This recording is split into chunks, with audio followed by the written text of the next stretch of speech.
Thanksgiving.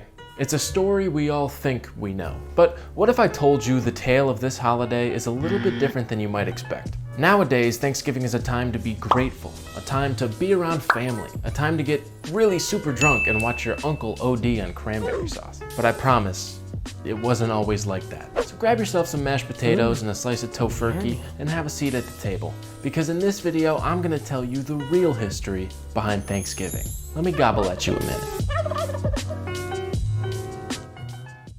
Just imagine for a second you're on a boat. Where's that boat going? Well, the new world, of course. Except it's not a new world, it's the same world you've always lived on. It's just a new land. Well, new to you. People have actually lived there a long time.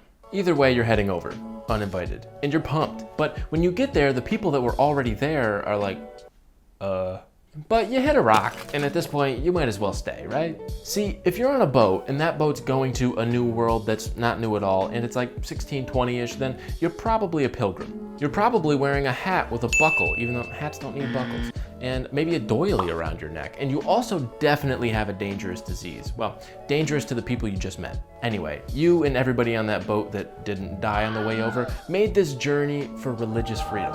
And you must have really wanted it. Like, that was a long boat ride. Your family might be dead, and you probably stink. Like, did you shower?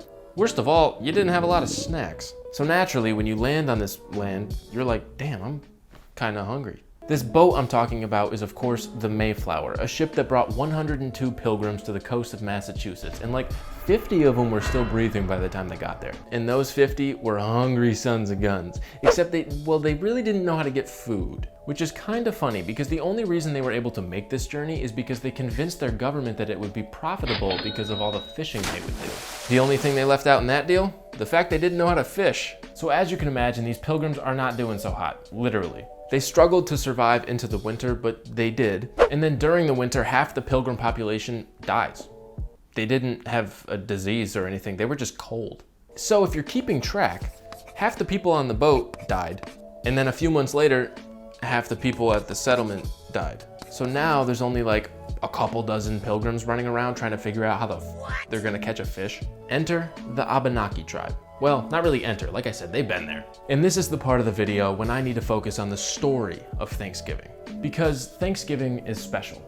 There's no other day that you can chase mashed potatoes with white wine and not feel like you're about to hop the fence at a Kid Rock concert. But as special as it is, it's clouded in history. Okay, so the notion that Native Americans were like, oh, we have so much to be thankful for, and one of those things is white people. We should help them and also have them over for a feast, has got to be one of the most insane things ever, right? Well, yeah, it is, because that's not how it happened. Basically, the Pilgrims started making relationships with the tribes around them. Now, they weren't bad relationships, but they weren't like inviting the Abenaki over every weekend to watch the game and have some brews. Instead, they were learning. Dorks. At some point in 1621, Squanto was introduced to the settlers and became an interpreter. Everybody knows Squanto, right? Well, apparently back then, everybody knew Squanto too, because he was the middleman in everything. This is mostly because he was kidnapped at a young age and sold into slavery in Europe, where he learned English and then eventually escaped to London and then made it back to his homeland. This is a whole thing for another day. That deserves its own story. But right now, we need to focus on corn. Squanto taught the pilgrims how to grow corn. And keep in mind, these pilgrims were on 1%. They were malnourished, probably pretty sad, honestly, and their fashion sense sucked. Like, why would you put a fucking belt on a hat? In addition to the corn, Squanto also taught them how to harvest tree sap, avoid poisonous plants, and, oh, what's this? Catch fish.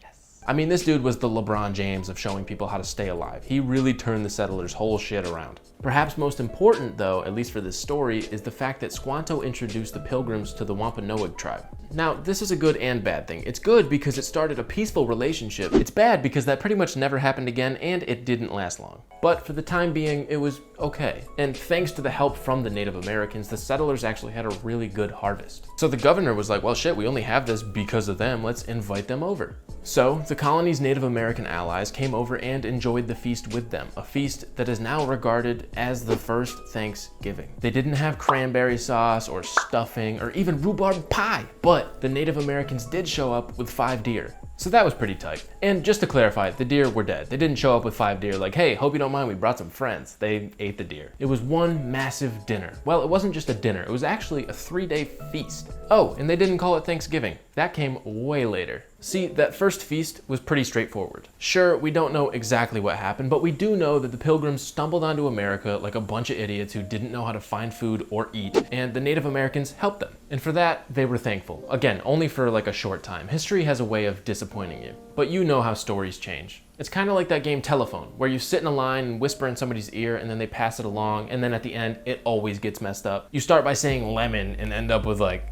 I don't love you anymore, or something like that, you know? Well, the same is true with history.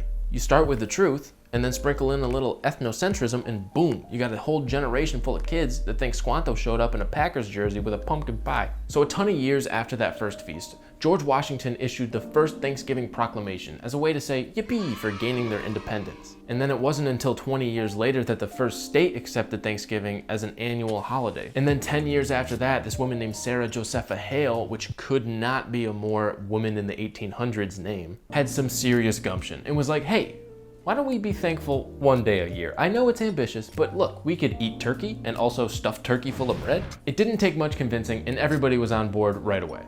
Just kidding, it actually took like 36 years. And it was only because a silly bearded man named Abe said that Thanksgiving would be held every single year on the 3rd Thursday in November. Weirdly specific, but historically, if a guy with a beard says it, you gotta listen. And that, my friends, is the story of Thanksgiving.